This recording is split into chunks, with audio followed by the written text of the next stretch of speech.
Northwest of the Sea of Galilee lies the ancient town of Chorazin, a place where Jesus once walked, but today, a home for the hyrax. This place was denounced by Jesus, and what archaeologists have discovered in the rubble of this ancient city might surprise you. Discoveries that make a valuable connection between faith and fact.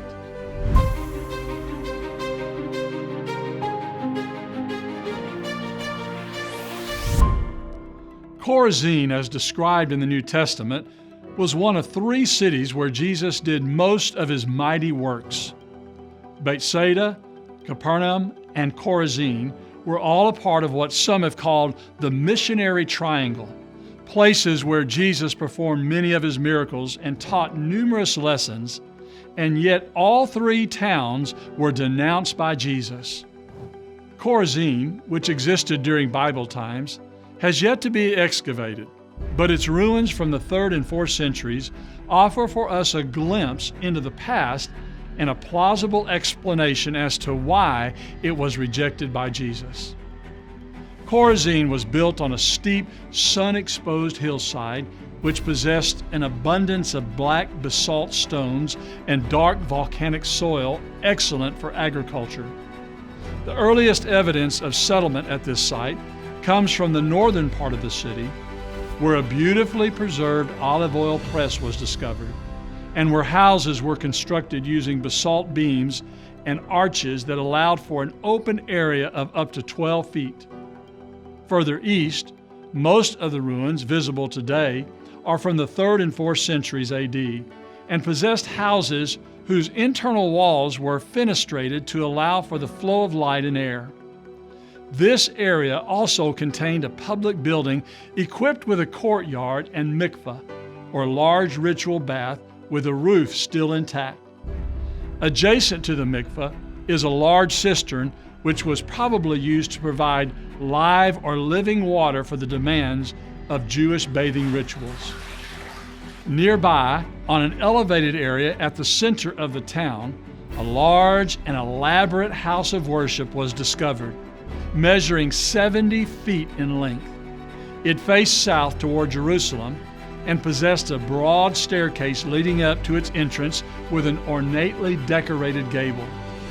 Inside the synagogue, a large hall existed with stone benches or seats around the exterior walls.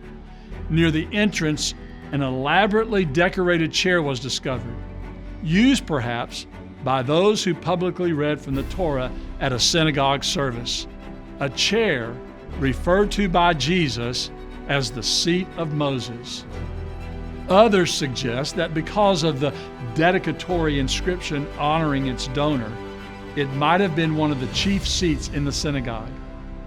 However, the most surprising and striking find associated with the synagogue were hundreds of fragments of decorated stonework, one of which was a Medusa, a well-known talisman or lucky charm from Greek mythology used to ward off evil spirits.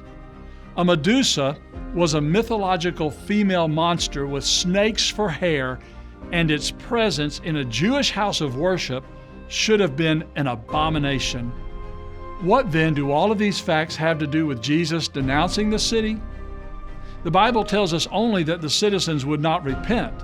So if the Jewish city of the biblical times was anything like that of its descendants, then maybe they refused to disassociate themselves from pagan influences.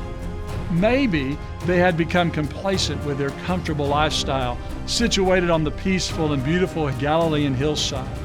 Or maybe they were enslaved to Jewish traditionalism and willingly rejected the real essence of a messianic kingdom that elevated the poor instead of the prominent. Whatever the reasons, their condemnation by Jesus and the ultimate demise of this community resulted because of their disobedience. Perhaps a hard pill to swallow for some, but sometimes the connections between faith and fact found here in the land of the Bible surprise us, and they certainly can present us with some uncomfortable yet undeniable truths.